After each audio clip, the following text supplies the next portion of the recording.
¿Realmente estamos preparados para el cambio? Vivimos en un presente que se reconstruye cada segundo. Somos constantes aprendices de todo. Las cosas que aprendemos hoy se quedan tan obsoletas como la última versión de un smartphone. Nuestra realidad exige que evoluciones con la misma rapidez. Pero donde todos quieren un cambio, pocos están listos para hacerlo. Nosotros evolucionamos para que tú no dejes de hacerlo. Con una nueva oferta educativa, estratégica e innovadora que evoluciona al ritmo que tú necesitas. Con el fin de que construyas la realidad para la que nadie nos preparó.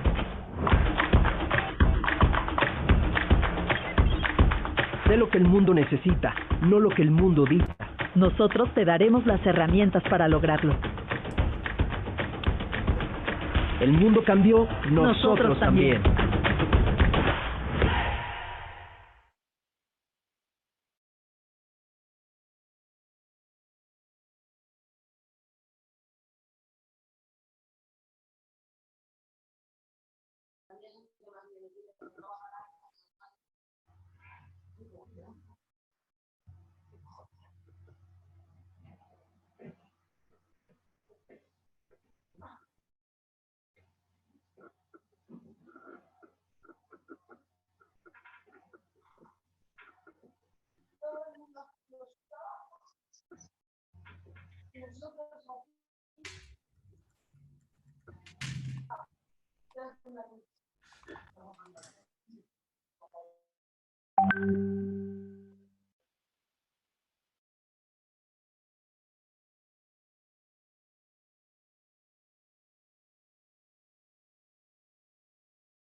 ¿Realmente estamos preparados para el cambio? Vivimos en un presente que se reconstruye cada segundo.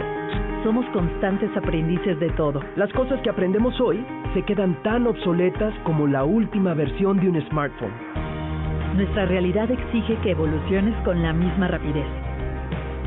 Pero donde todos quieren un cambio, pocos están listos para hacerlo. Nosotros evolucionamos para que tú no dejes de hacerlo. Con una nueva oferta educativa, estratégica e innovadora que evoluciona al ritmo que tú necesitas. con el fin de que construyas la realidad para la que nadie nos preparó.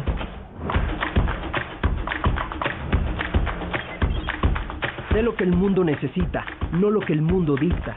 Nosotros te daremos las herramientas para lograrlo. El mundo cambió, nosotros también.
¿Realmente estamos preparados para el cambio? Vivimos en un presente que se reconstruye cada segundo.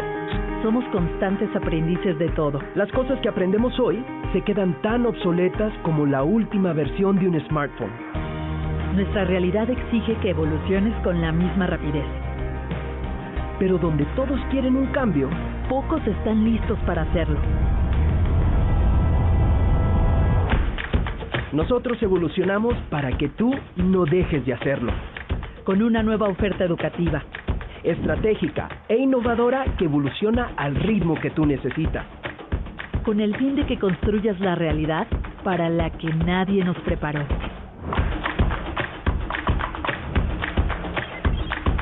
Sé lo que el mundo necesita, no lo que el mundo dicta. Nosotros te daremos las herramientas para lograrlo. El mundo cambió, nosotros también.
Hola a todos, buenas tardes. Espero que se encuentren muy bien. Vamos a comenzar con la presentación. Bienvenidos todos a este seminario organizado por la Escuela de Gobierno. Un anuncio antes de iniciar. Sus preguntas las pueden realizar en el chat de Zoom y equipo de la Escuela de Gobierno va a estar revisando este chat y nos va a ir haciendo llegar sus preguntas para poder atenderlas hacia el final de la presentación. Bienvenidos, hoy vamos a hablar de toma de decisiones bajo condiciones de incertidumbre. En particular, vamos a discutir un análisis o parte de un estudio que estamos realizando en la Escuela de Gobierno para analizar diferentes alternativas de respuesta al COVID-19, considerando evidentemente pues un amplio espectro de incertidumbre, esto desde una perspectiva de simulación numérica. Yo soy Edmundo Molina, profesor investigador de la Escuela de Gobierno del Tecnológico de Monterrey. Antes de iniciar, me gustaría compartir con ustedes algo de información que me parece es valioso, especialmente si este tipo de análisis y, digamos, estudios son de su interés. La Escuela de Gobierno en noviembre de este año va a organizar la reunión anual de la Sociedad para la toma de decisiones bajo condiciones de incertidumbre profunda. Y en preparación para esta conferencia que estaremos organizando, vamos a llevar a cabo durante los siguientes meses una serie de seminarios web semanales en donde diferentes ponentes nos platicarán de temas de investigación en la frontera de métodos en esta disciplina. Y aquí les pongo el calendario para que lo anoten, para que lo revisen y ojalá nos puedan acompañar, se puedan registrar, así como al final encontrarán también el enlace para enviarnos sus propuestas en caso de que deseen participar en esta reunión anual. Muy bien, vamos a iniciar. Antes de entrar en materia con el análisis, quisiera primero motivar un poco por qué es importante que hagamos este tipo de análisis empleando modelos de simulación y la experimentación computacional. Y en primera instancia, una de las cosas que está sucediendo es que vivimos en una etapa de gran aceleración. Lo que ustedes pueden ver en este gráfico es diferentes variables ambientales, por ejemplo, las emisiones de dióxido de carbono, las emisiones de metano, la pérdida de bosques tropicales. Y ustedes pueden ver claramente en este gráfico, que es muy interesante, que en los últimos 200 años todas estas variables ambientales han ido sufriendo un cambio exponencial. Es decir, han estado sufriendo un gran cambio, una gran aceleración. Ahora, es decir, nuestro planeta o nuestro globo está cambiando de manera acelerada, pero no solamente el planeta, también está cambiando la sociedad de manera, digamos, acelerada. En este otro gráfico que ustedes están viendo aquí, podemos ver el mismo patrón de cambio exponencial para diferentes variables, como entre ellas, evidentemente, la población urbana, la riqueza de diferentes naciones, nuestra interconectividad medida por justamente la inversión extranjera directa. Y ustedes pueden ver justamente cómo también no solo cambia nuestro planeta, sino que también nosotros estamos cambiando a una tasa bastante rápida. Y esto evidentemente pues es un reto en términos de cómo podemos garantizar la sostenibilidad en el largo plazo. Cambiar aceleradamente es evidentemente ya un reto, un gran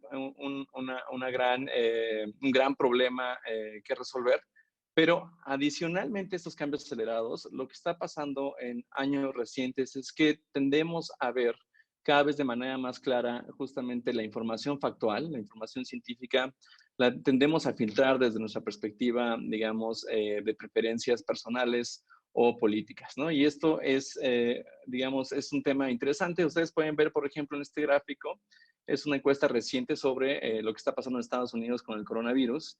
Y ustedes pueden ver cómo el nivel de preocupación varía sustancialmente en función de si te identificas como un votante demócrata o si te identificas como un votante republicano. Entonces tenemos dos cosas. Por un lado, cambio acelerado en el planeta y en nuestra sociedad.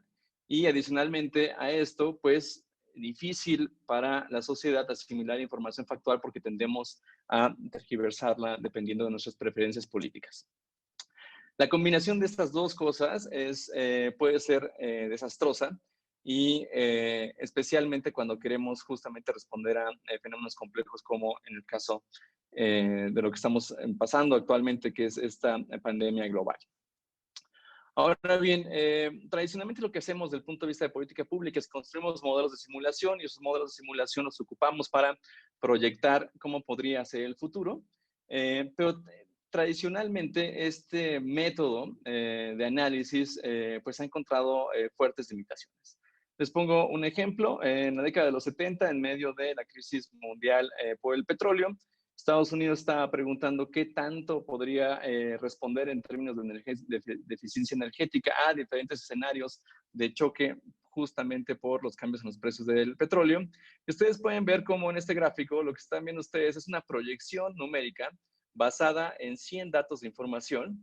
Y ustedes pueden ver una línea pues bastante cómoda en términos de cómo hay una relación perfectamente lineal entre el crecimiento económico y la eficiencia energética. Ahora ven, con esta información en 1970 proyectaron diferentes escenarios. ¿Y qué sucedió?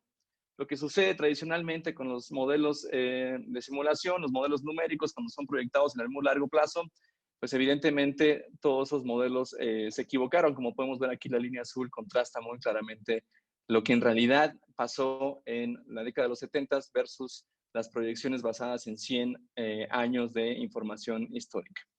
Ahora bien, por esta razón, justo los modelos de simulación tuvieron un apogeo en la década de los 70 y después hacia los 90 empezaron a entrar en una época, digamos, de desuso o de, digamos, usos muy particulares. Pero recientemente, en los últimos 15 años, a través del desarrollo de nuevas capacidades analíticas, principalmente la capacidad de ocupar cómputo de alto desempeño de manera bastante fácil, a un costo bastante asequible, y por otro lado, la proliferación de nuevos algoritmos de aprendizaje máquina o de inteligencia artificial. Estos cambios recientes nos han permitido emplear los modelos de simulación en formas completamente diferentes. Es decir, podemos ocupar un modelo de simulación, podemos construir una simulación matemática de un problema que nos aqueje, pero ahora con estas capacidades podemos explorar el comportamiento de ese modelo en un amplio espacio paramétrico, o dicho de otra manera, en un amplio espacio de escenarios, y a través de herramientas estadísticas como el aprendizaje máquina o la inteligencia artificial, podemos hacer un entendimiento estratégico justamente de los resultados de esos experimentos masivos. Muy bien, entonces era un poquito de introducción lo anterior para motivar el análisis que quisiera compartir con ustedes el día de hoy. Lo que hemos estado haciendo las últimas semanas es desarrollar un modelo para entender qué es lo que está pasando con el brote pandémico del virus COVID-19.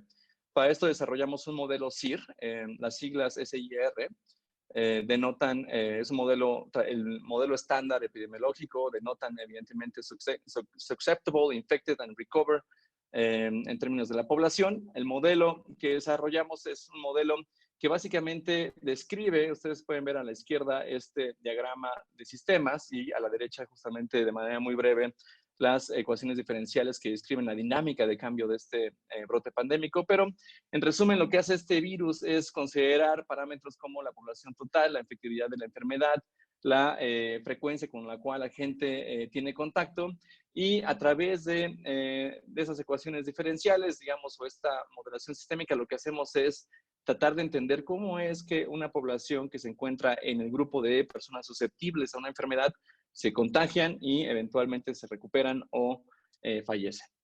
Ahora bien, antes de describir el análisis, quiero presentarles, como cualquier estudio de simulación, es importante que discutamos previamente algunas consideraciones o limitaciones sobre el modelo. Todos los modelos tienen limitaciones, todos los modelos tienen consideraciones, es importante que las consideremos antes de ver los resultados del análisis.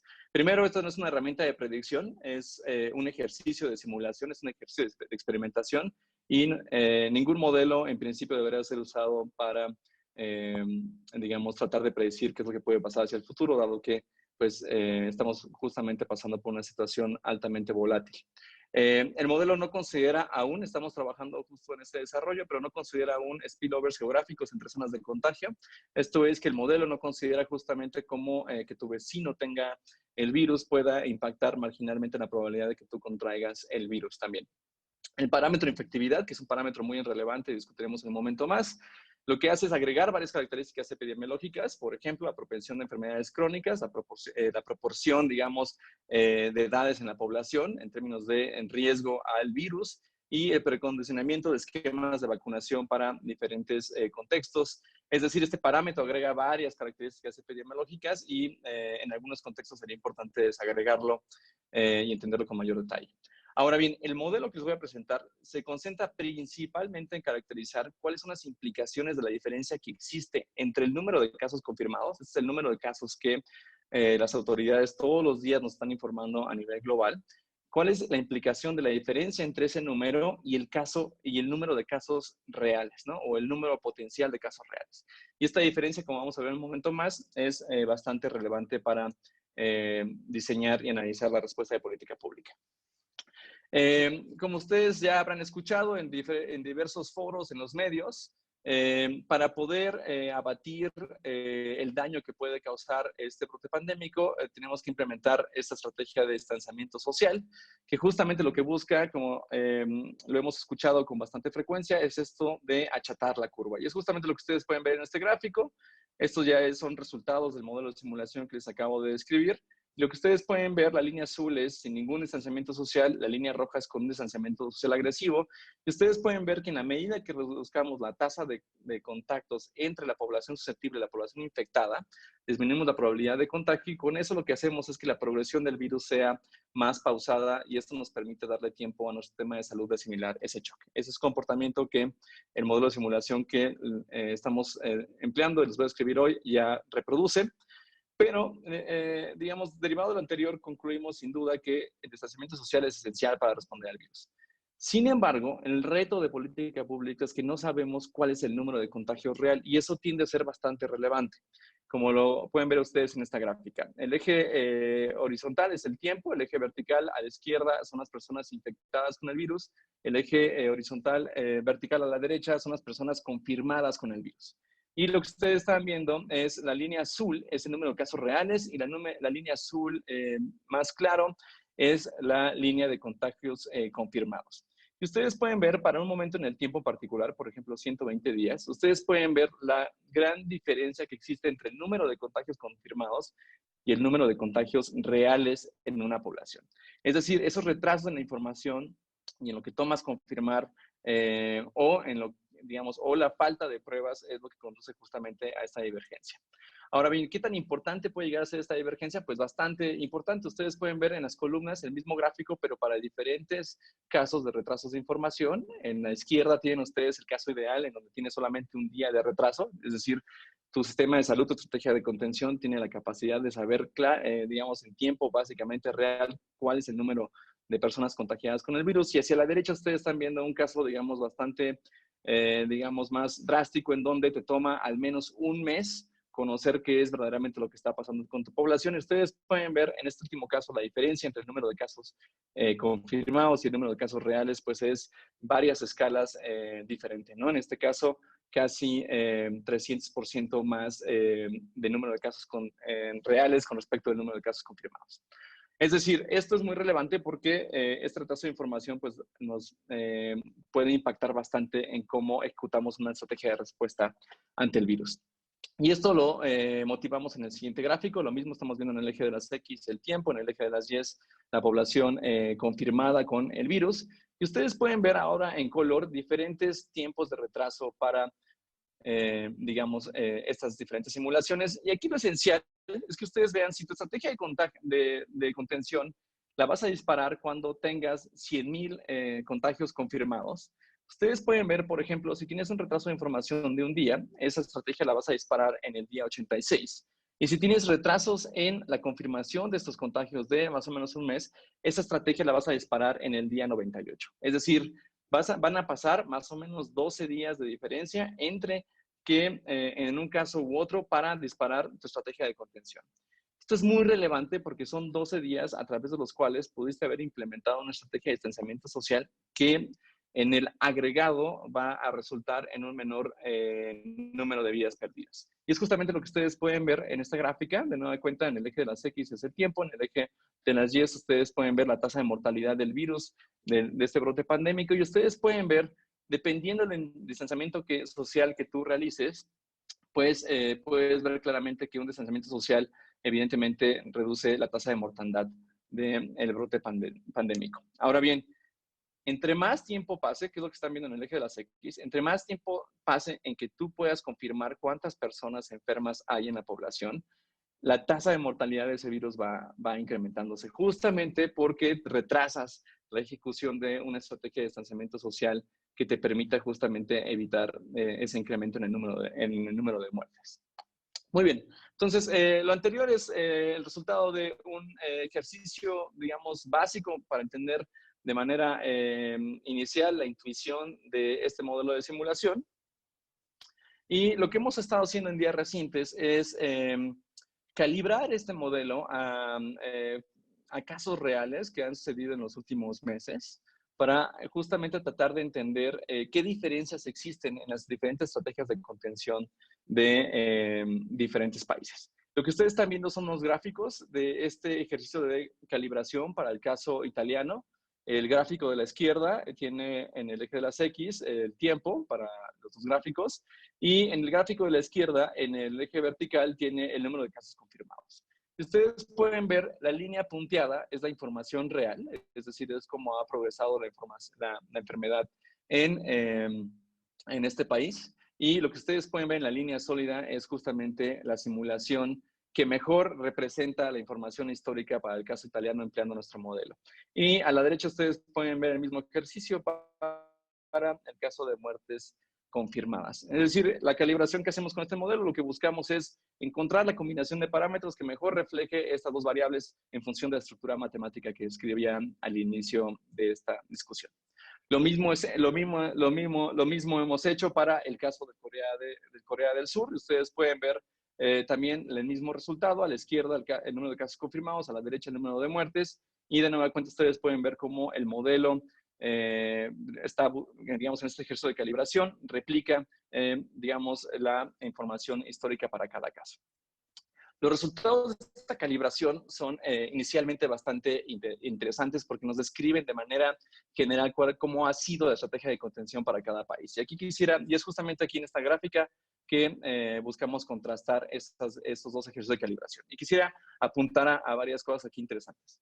Vean, por ejemplo, este parámetro, que es el número de infectados durante el primer caso confirmado.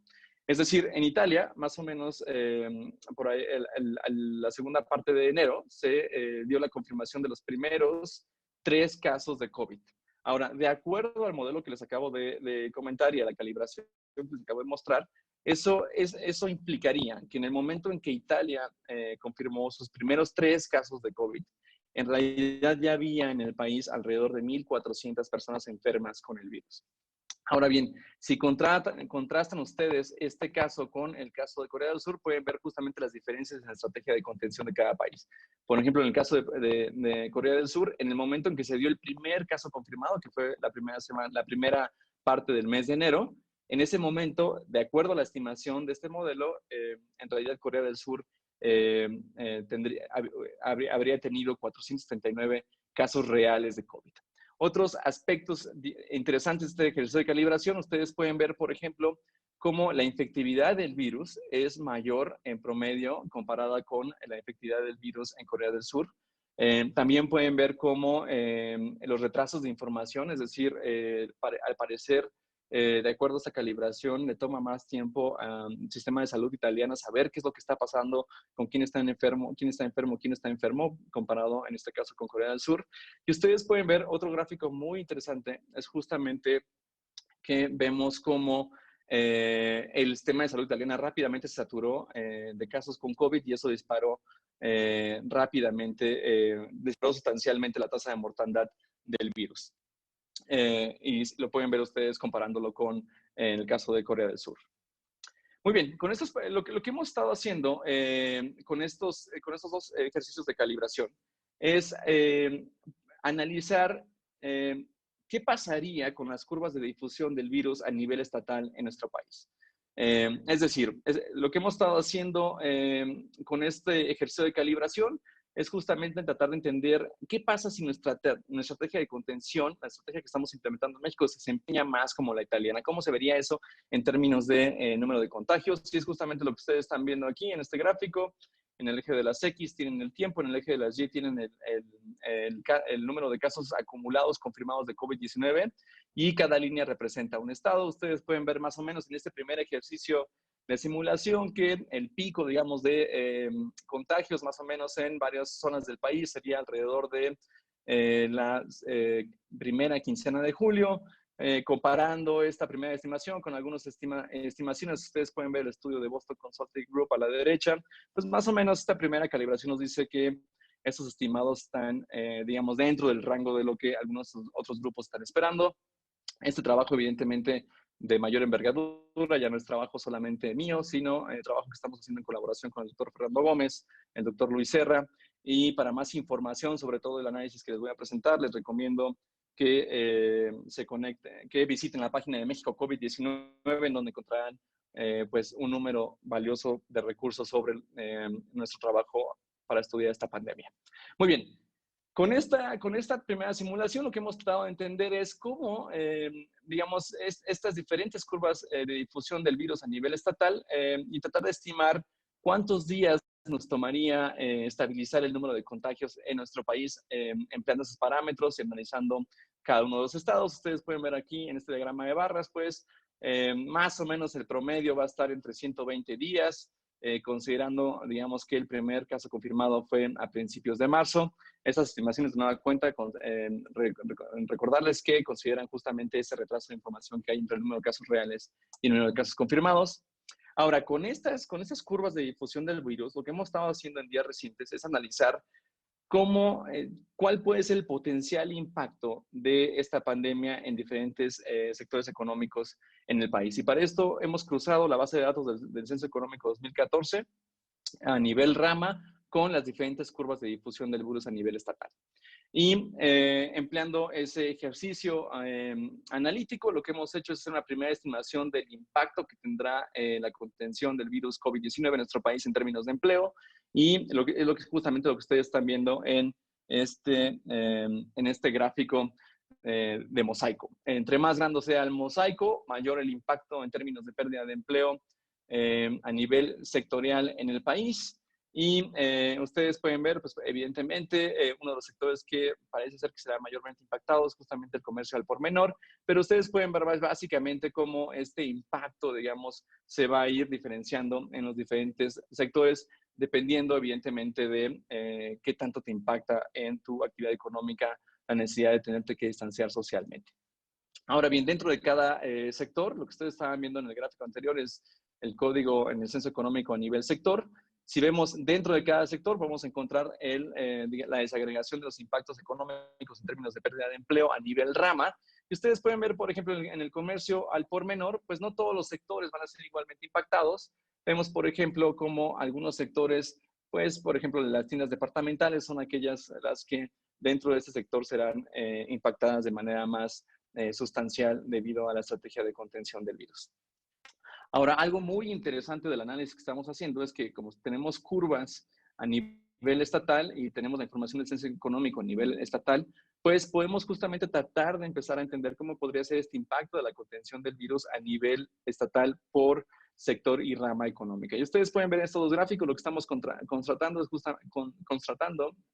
es contrastando, es justamente el impacto que puede tener en el estado de Nuevo León versus el impacto que puede tener en el estado de Chiapas. Y ustedes pueden ver, por ejemplo, cómo en Nuevo León, pues el sector que potencialmente puede ser más afectado es justamente el sector de industrias manufactureras. Y vemos en Chiapas, por ejemplo, cómo los servicios de alojamiento temporal y de preparación de alimentos, pues pueden ser también, puede ser, digamos, ese sector que quizás tenga el mayor impacto, digamos, en comparación con lo que acabo de mostrar a nivel nacional. Entonces, esto nos permite tener una primera aproximación de dónde pueden estar los impactos a nivel sectorial de justamente la estrategia de contención. Ahora bien, lo que les decía al principio de la plática es que no debemos de confiar en una sola proyección de un modelo de simulación, porque la probabilidad de que esa proyección esté equivocada es 1.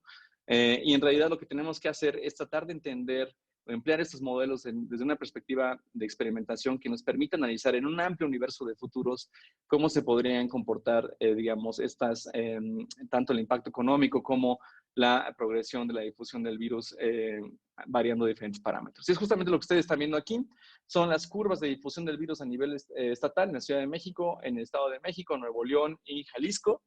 Y lo que están viendo en el eje vertical es justamente el tiempo, y lo que están viendo en el eje horizontal están viendo el tiempo, en el eje vertical están viendo el número de casos confirmados.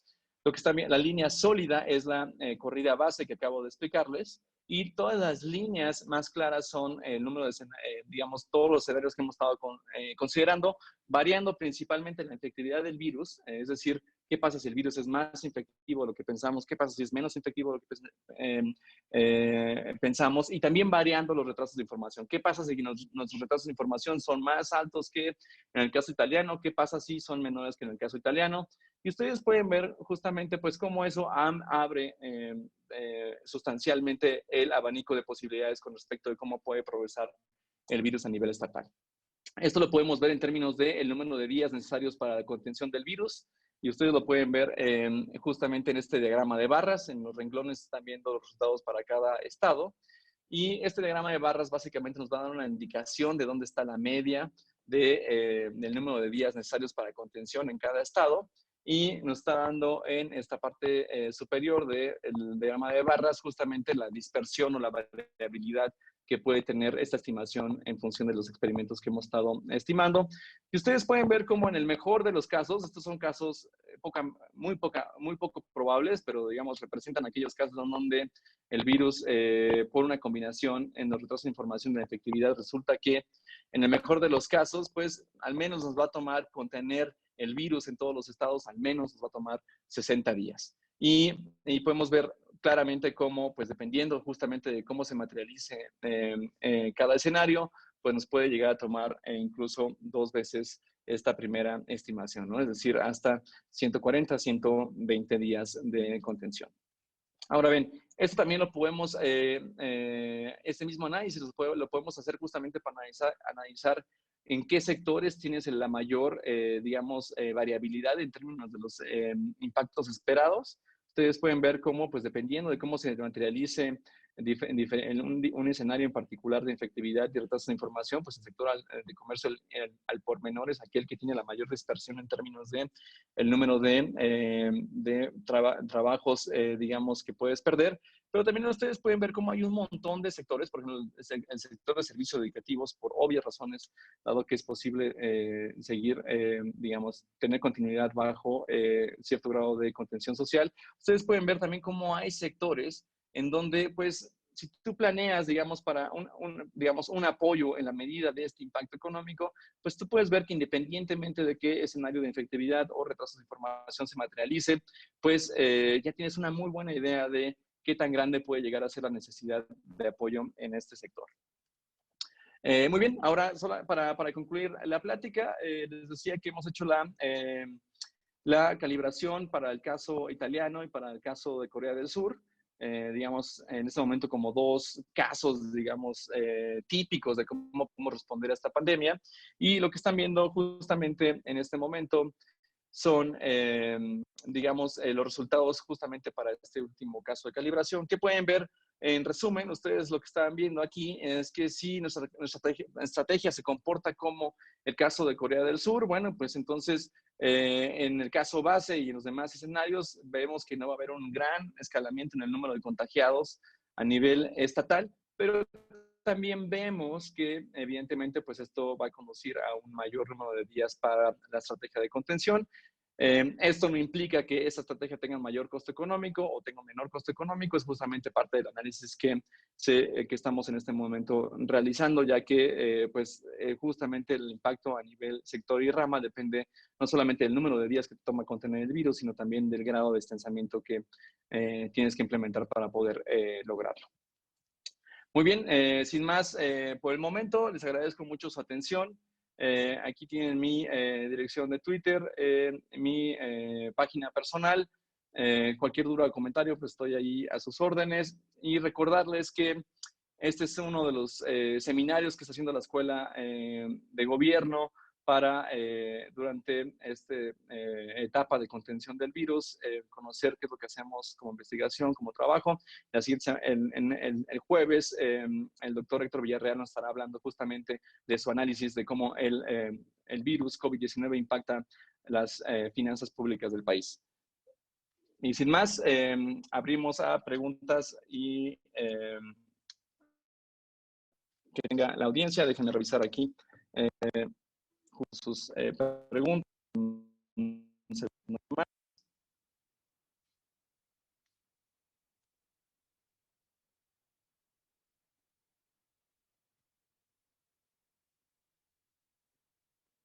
Un segundo, déjenme revisar nada más las preguntas.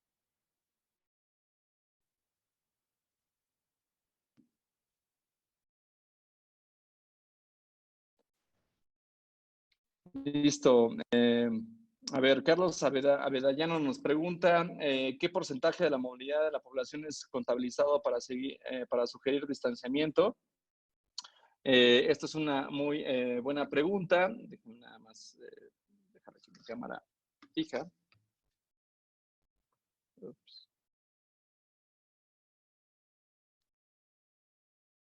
Listo, entonces nos dice, ¿qué porcentaje qué porcentaje de movilidad de la población es contabilizado para sugerir distanciamiento?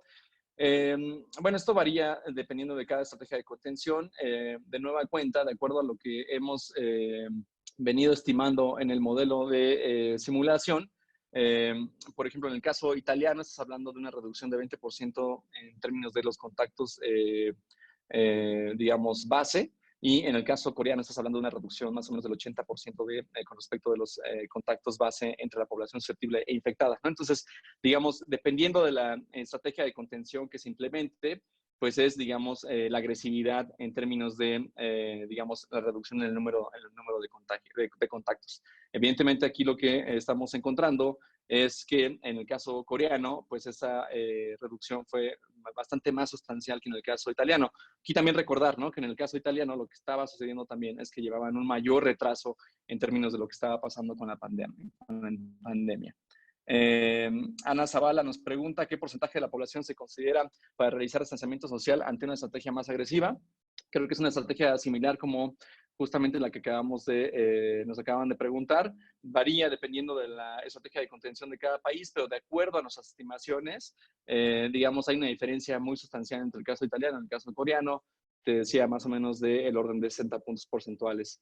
Entonces, digamos, no reducir 20% tu tasa de contactos, digamos, pues eso conlleva, digamos, un esfuerzo menor versus, evidentemente, reducirla 80%, ¿no? Eso es, evidentemente, quedarte en casa, no salir, estar muy consciente justamente de mantener el distanciamiento social. Luis Fernando pregunta, en este ejercicio de simulación se está considerando la variable de tiempo de incubación del virus, la cual es entre 14 y 15 días. Efectivamente, eso es parte de lo que se considera en este modelo. Es parte de los parámetros base que se considera en el modelo CIR. Y quizás aquí vale la pena mencionar que los ejercicios de calibración, justamente que les mostraba, lo que están haciendo es explorar, digamos, todos esos parámetros, diferentes combinaciones, y lo que hace el ejercicio de calibración es encontrar el ajuste que reduce, digamos, de mejor manera el error entre el modelo y la información histórica. Noé Martínez nos pregunta, en temas municipales y de gobiernos estatales tenemos restricción de datos. ¿Qué tan válido es utilizar indicadores nacionales en conjunto con indicadores municipales para realizar las proyecciones? Yo creo que, bueno, aquí lo que te puedo dar no es mi punto de vista. Yo creo que es muy importante que a nivel municipal ustedes estén haciendo su trabajo en términos de entender cómo está el virus en su población. Eso es muy importante porque ustedes justamente para responder y para saber qué está pasando, pues necesitan saber justamente qué está pasando con su población a nivel municipal. Por otro lado, todas las proyecciones que veas, y aquí quizás el mensaje que quiero mandarles es, lo que se informa todos los días en diferentes países son el número de casos confirmados, y el número de casos confirmados no es necesariamente el número de casos reales.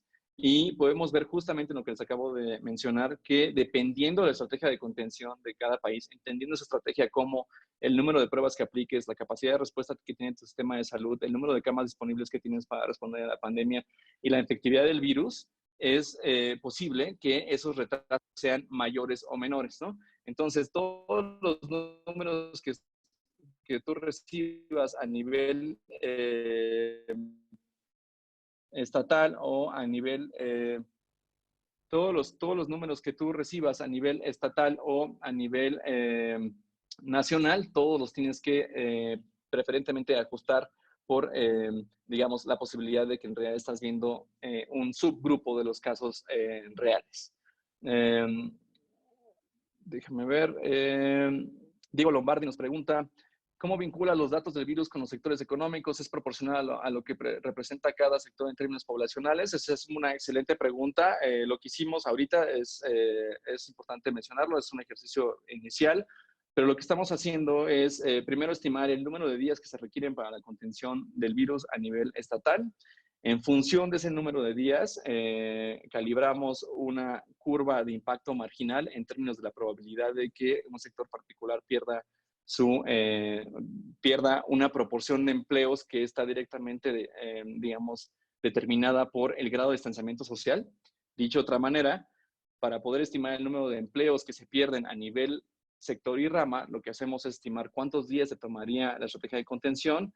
Después tomas en cuenta el grado de distanciamiento social que esa estrategia refleja, y esos dos parámetros los empleamos para estimar el efecto marginal en la pérdida de empleo a nivel sectorial, y aquí considerando evidentemente que no todas las ramas a nivel, digamos, no todas las ramas van a ser impactadas igualmente por el virus, ¿no? De nueva cuenta, por ejemplo, toda la cuestión de hotelería tiene un impacto alto, ¿no? En términos del número de empleos que puedes perder en el sector turismo, ¿no? Pero eso va a ser muy diferente, por ejemplo, con el sector educacional. Y justamente en esas estimaciones que les muestro, esa diferenciación o esa heterogeneidad en el impacto marginal ya es algo que estamos considerando. Y es trabajo en progreso, estamos todavía afinando algunas cosas y demás, pero digamos, estos números son, digamos, primeros, números iniciales. Hernán Paredes nos pregunta,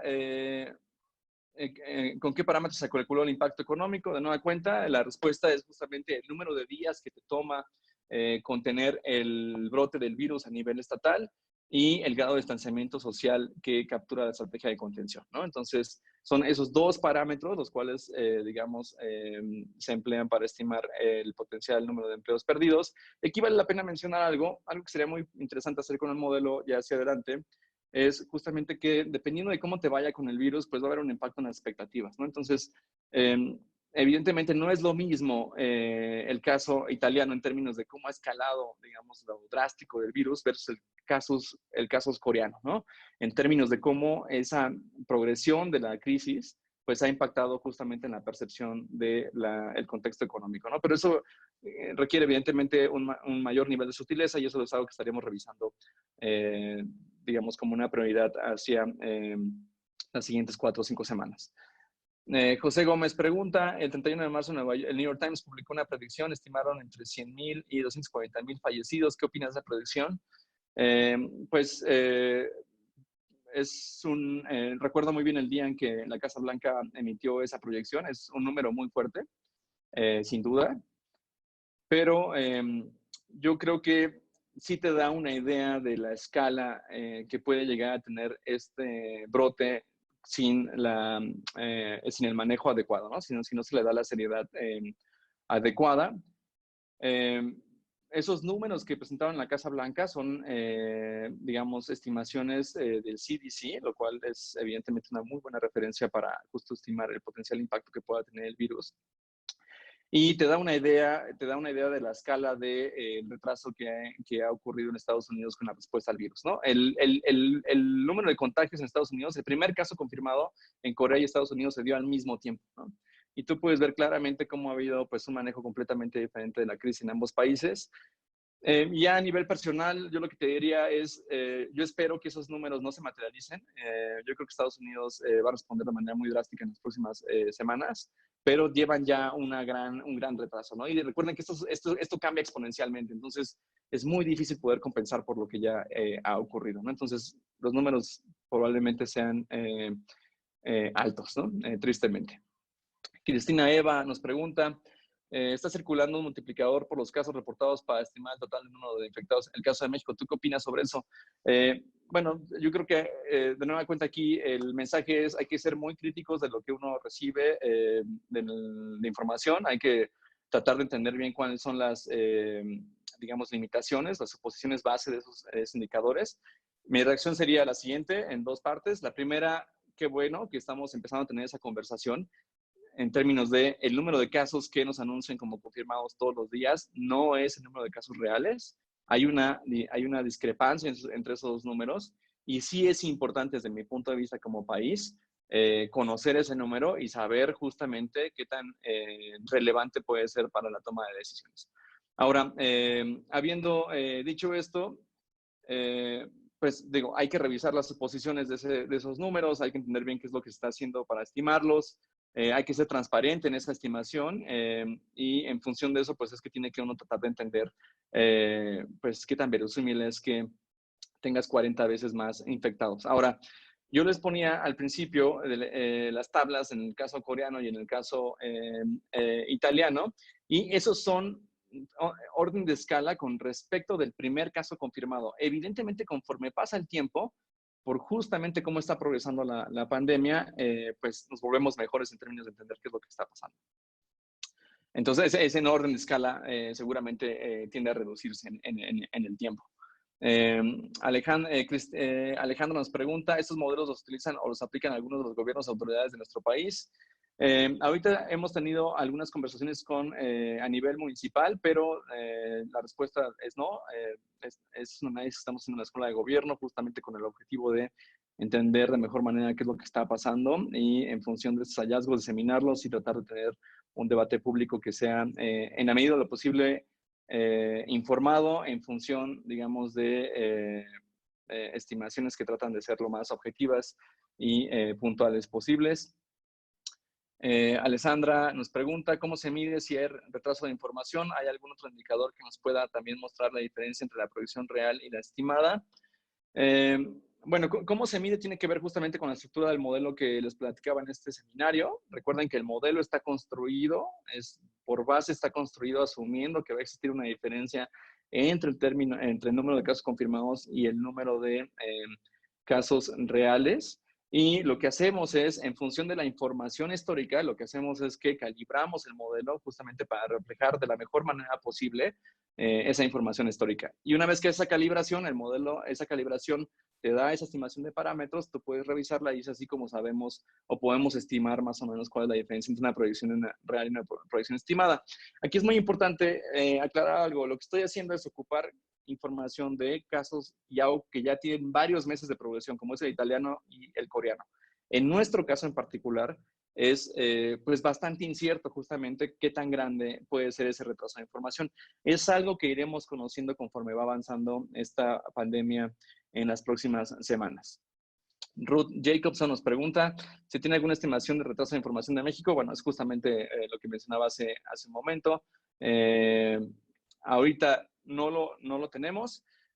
No es ahorita, digamos, de mi punto de vista lo esencial. Lo esencial aquí es, digamos, es parte de lo que les compartí en el seminario, es ¿Cuál estrategia de contención es más robusta en términos de la mitigación del contagio? ¿En la estrategia de mitigación italiana o la estrategia de mitigación de Corea? Y lo mismo aplica justamente para cuál es más robusta en términos del impacto económico que puede tener la contención en las diferentes ramas económicas. Y ustedes pueden ver claramente que esto va llevando a justamente una disyuntiva, como todas las decisiones de gobierno tienen disyuntivas, ¿no? Justamente el objetivo de este análisis de las siguientes semanas es poder clarificar de manera muy precisa cuáles son esas disyuntivas, ¿no? De manera que como público, como ciudadanos, pues podamos tener esa información y pues poder discutirla, digamos, de manera más objetiva. Antonio Piñón nos pregunta, ¿qué método utilizaste para el modelo de Robust Decision Making en Monte Carlo? Antonio fue uno de mis alumnos en las clases de la Escuela de Gobierno, un gusto tenerte aquí en el seminario. Digamos, lo que hicimos fue construir un modelo de ecuaciones diferenciales empleando, digamos, una estimación empleando el método de Rush-Kuta-4 y, bueno, pues varias otras técnicas ahí relevantes como un muestreo factorial de las diferentes variables, en este caso efectividad y retrasos de información. Y nos pregunta, ¿y qué software se utilizan para estas estimaciones? Bueno, en realidad lo que hacemos es un modelo matemático, lo programamos en este caso en R, pero pues igual lo pueden, mientras sea el mismo modelo matemático, el lenguaje de programación pues puede ser cualquier otro con el que ustedes sientan más cómodos, C++, Python, cualquier otro lenguaje que ustedes quieran hacer. Evidentemente hay que escribir un poquito de código para poder hacer las estimaciones. Estamos trabajando con el doctor Fernando Gómez y el doctor Luis Serra en una publicación de consumo masivo para la siguiente semana, y una vez que lo publiquemos ahí subiremos todas las líneas de código que hicimos para hacer este análisis, para que ustedes, si están interesados, ahí lo pueden revisar, estudiar, compartir con sus colegas si les es útil. Francisco López nos dice, en Perú llevamos 23 días de distanciamiento social. Se estima que en una semana, según lo señalado por el gobierno, se levante ese distanciamiento. Sin embargo, lo que usted señala sugiere que ese distanciamiento debe ser entre 60 o 120 días. ¿Nos sugeriría reconsiderar en nuestro país, en Perú? Esa es una excelente pregunta. Primero, los números que yo les decía, 60, 60 y 120 días, son para los parámetros de calibración de la estrategia de contención para Italia, corriendo el experimento para los parámetros observables en México, ¿no? Entonces, esos 60 y 120 días, digamos, tienen nombre y apellido muy puntual, ¿no? Son para un ejercicio de contención y para un contexto geográfico en particular. Entonces, para hacerlo en Perú, lo que tendremos que hacer es justamente correr el análisis con los parámetros de Perú y te podremos dar evidentemente una respuesta muchísimo más puntual en ese sentido. Habiéndote dicho eso, te puedo dar mi opinión personal. Yo creo que conforme esto vaya avanzando la siguiente semana, el siguiente par de semanas, especialmente por lo que va a estar ocurriendo en Estados Unidos, es probable que la fecha de distanciamiento se empiece a empujar un poquito hacia adelante. Pero va a también depender mucho justamente de la estrategia de contención en Perú. Hasta donde yo sé, la estrategia de contención de Perú ha sido bastante temprana, muy integral. Entonces esperemos que esos 23 días sean suficientes, pero yo creo que en primera instancia, dado los datos que tenemos, yo creo que esto no es tan pronto, ¿no? Yo creo que va a tomar más tiempo. También vamos a empezar a tener un debate muy interesante en las siguientes semanas justamente de cómo empezar a reactivar la economía, dado que pues, es muy probable que entremos en 30, 40 días de un distanciamiento severo y después pues tengamos que empezar a hacer algo para mitigar el impacto económico. Entonces va a ser muy interesante hacer dentro de 3, 4 semanas justamente toda la innovación que se pueda obtener en términos de cómo reactivar la economía de manera remota. David Jiménez pregunta, ¿qué conjunto de estrategias recomendarías para reducir el tiempo de atraso de información? ¿Cómo podría aportar metodologías de análisis de datos para tracking o bien para conocer características masivas de movimiento de la población, tal y como están empleando en varios países como España? Esa es una excelente pregunta. Yo creo que la evidencia que tenemos hasta ahorita, que se ha generado en los últimos 3 meses, es que si tú quieres reducir el retraso de la información, tienes que estar haciendo pruebas en tu población. Esa es la forma en que Corea del Sur, y ustedes pueden ver en este ejercicio de calibración, es la forma en la que Corea del Sur es capaz de reducir esos tiempos de retraso en la información. Entonces yo te diría hacer las pruebas, y si no tienes pruebas, que es una pregunta en un momento a nivel municipal, pues ahí yo, desde mi perspectiva, es muy importante que quienes tienen que tomar decisiones, quienes están gestionando esta crisis, pues si no pueden tener las pruebas, pues al menos tengan ese contacto con la población a través de diferentes plataformas para quien esté presentando síntomas, pero esté capturando en algún lugar.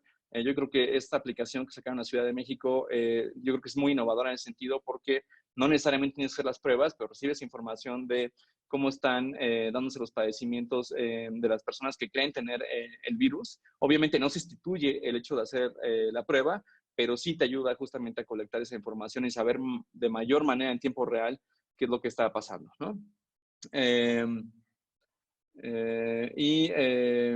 O bien para conocer características masivas de movimiento de la población. Esa es la otra forma, ¿no? También lo que se hizo en China, justamente pues es muy invasivo, ¿no? Pero también les ayudó a ellos conocer con un nivel muy alto de precisión qué es lo que estaba pasando. No sé si ustedes sepan, pero en China justamente pues te hacían esta encuesta diaria, ponías tus síntomas y te daban un código QR y en función de tus síntomas era pues básicamente la movilidad que podrías tener. Eso es muy invasivo, pero también pues da justamente la información que tú requieres para la estrategia de contención. Les decía, por ejemplo, que este modelo ahorita no tiene tiene la parte geográfica a nivel estatal, pero considerando básicamente cada estado como si fuera una isla. Aquí lo que sería interesantísimo, y es donde estamos gravitando hacia las siguientes semanas, es justamente, dependiendo de qué lugares geográficos empiecen a presentar ciertos patrones de número de casos confirmados, tú podrías ir haciendo estrategias de contención muchísimo más puntuales, ¿no? Entonces, al final del día entre más información tengas, mayores elementos para poder definir justamente dónde contener el virus, y eso evidentemente está súper asociado con la mitigación de los costos económicos. Yelena González pregunta, para el caso específico de Quintana Roo, ¿con este modelo habría algún estimado para el término de la cuarentena? Lo pregunto por el ámbito hotelero, es muy importante y hay muchas personas afectadas.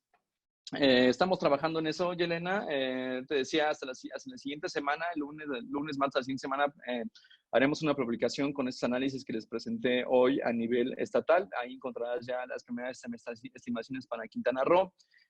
Y pues coincido contigo, el sector hotelero es quizás uno de los que más fuertemente está siendo impactados y pues es muy importante ser solidarios como país para, pues una vez que termine esto, poder reactivar esos sectores a la brevedad. Cristina Eva pregunta, con este ejercicio de simulación, ¿para cuándo se estima el pico más fuerte de contagios en México? Es muy variable, como te decía, depende muchísimo de, al final, qué tan infectiva y qué tan grandes son los retrasos de información en el país, pero yo te diría, claramente ese pico parece ser que podría ser en mayo, julio, en algún momento se podría dar ese pico de contagios, pero bueno, toma estos números con cierto grado, digamos, no los tomes como predicciones, ¿no? Tómalos más como justamente un rango de posibilidades. Pablo López pregunta, ¿cada país clasifica de manera diferente los casos sospechosos y confirmados? Esto podría complicar la comparación entre países e influir en los parámetros estimados. Es muy buena pregunta. Ocupamos los datos de la Organización Mundial de la Salud y esos dos datos que reportan son nada más confirmados y muertes. Creo que el caso de sospechosos, y digo aquí habrá que verificarlo, pero creo que el caso de sospechosos nada más lo hace México. Nada más México reporta sospechosos. Entonces, de las bases de datos que ocupamos son las bases de datos oficiales de la OMS y en función de eso hicimos la estimación del modelo. Vamos con la última pregunta. Adriana García nos pregunta, ¿nos podrían mencionar de nuevo la página del COVID? Con muchísimo gusto. Déjenme ponerla aquí de nuevo en la presentación. Ay, déjenme, aquí justo me mandaban las preguntas en otro chat. Déjenme organizar esto. Ahora sí ya. Va. Muy bien. ¿Ven mi pantalla? Me parece que sí. Entonces, la página de COVID, un momento más aquí la tienes, es mexicocovid19.mx. Entonces ahí es la página que está concentrando los esfuerzos de la Escuela de Gobierno para Análisis del COVID, y ahí entre esta y otras muchas cosas encontrarán ahí el monitoreo en tiempo real que están haciendo diferentes profesores de la Escuela de Gobierno. Muy bien, pues ha sido un gusto estar con ustedes el día de hoy. No se olviden que el siguiente jueves tenemos la presentación con el doctor Héctor Villarreal sobre finanzas públicas ante el COVID-19, y también el 23 de abril tendremos justamente la presentación de la plataforma México COVID-19 con los doctores, la doctora Grisel Olivera, el doctor Roberto Ponce y el doctor Fernando Gómez. No se pierdan ese seminario, y de igual manera los invito a estar al pendiente justamente de los seminarios web que estaremos haciendo de la Sociedad para el análisis de decisiones bajo condiciones de incertidumbre profunda. Fue un gusto estar con ustedes. Mi nombre es Edmundo Molina. Nos vemos pronto.